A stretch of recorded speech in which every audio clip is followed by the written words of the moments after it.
উঠছিলাম টোটো দিয়ে। আমরা আধা রাস্তা পর্যন্ত আসতে হবে, গাড়ি স্ট্যান্ড পর্যন্ত, সেই জন্য টোটোতে উঠে গেলাম। আর আমার গ্রামের রাস্তা তো জানো আমার খুবই ভালো লাগে, গ্রামের রাস্তা ঘাট সব আমার খুবই ভালো লাগে। মানে এরকম তোর ধান খেতে, সরিষা খেতে, তারপরে এটা হচ্ছে এইটুকু জায়গা কি সুন্দর লাগে গাড়ি, ধান খেতে, মাঝখানে মাঝখানে একটা ঘর, খুব ভালো লাগে। তো ভিডিওটা মিউজিক দিয়ে দূর থেকে অনুভব করা কতটুকু অনুভব করবো আমি। এদিকে দেখেন আর আমি বসে গেছি, মানে আমি যেখানে বসে পাশে ঘর এরকম। আর আমি জানতাম যে দুইটা টোটো চেঞ্জ করা হয়েছে, তা জায়গাগুলো আমরা চেঞ্জ করে মানে এরকম না যে এটা নামাই দিছে গাড়িটা নিয়ে আর এটা নামাই দিছে ছোট নিয়ে সারটা সাইডে দিয়ে কিসের সামনে আর আর এদিকে দেখো পাহাড় এলাকাতে আমরা চলে আসলাম। থেকে আপনাদেরকে দেখতেছিলাম আমরা বোধহয় 9 ঘন্টা 10 ঘন্টা গাড়ি চেঞ্জ করবো, খাওয়া দাওয়া আছে। আমরা দেখো গাড়িতে বসে বসে বাদাম খাচ্ছিলাম, দুধ খেয়েছিলাম। এই যে দেখো এদিকে সাইডে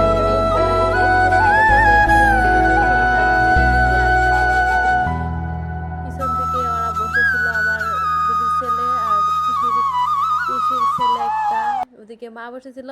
আর একটা কই থেকে একটা বেটি আসে আমাদের গাড়িতে চড়েছিল, কিন্তু আমরা গাড়িটা পুরোটা বুকিং করে নিয়েছিলাম। তারপরে একটা মানুষ উঠেছিল, তো সেই জন্য ওর আবার এক্সট্রা ভাড়া নেওয়া হয়েছে। তো দেখো আমরা বাসে উঠে গেছি, সেটা আপনাদেরকে দেখাচ্ছিলাম যে আমরা বাসে উঠে গেছি।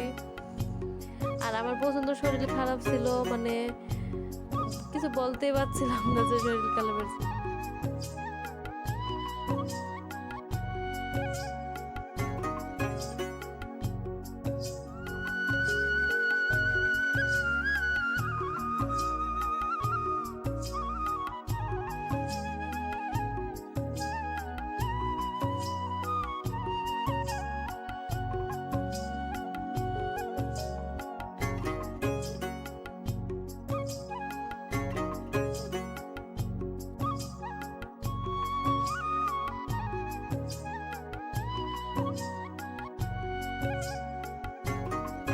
আমি রাস্তা দেখে দেখে বাড়িতে চলে যাই, আপনারা আমার ভিডিওটা পুরো দেখবেন। মার কোলে মাথা রেখে গাড়িতে আসা মজাটাই আলাদা। আমার এরকম টাইম আমার পুরো জ্বর উঠে গিয়েছিল। তো ভিডিওটা ভালো লাগলে লাইক কমেন্ট শেয়ার আর সাবস্ক্রাইব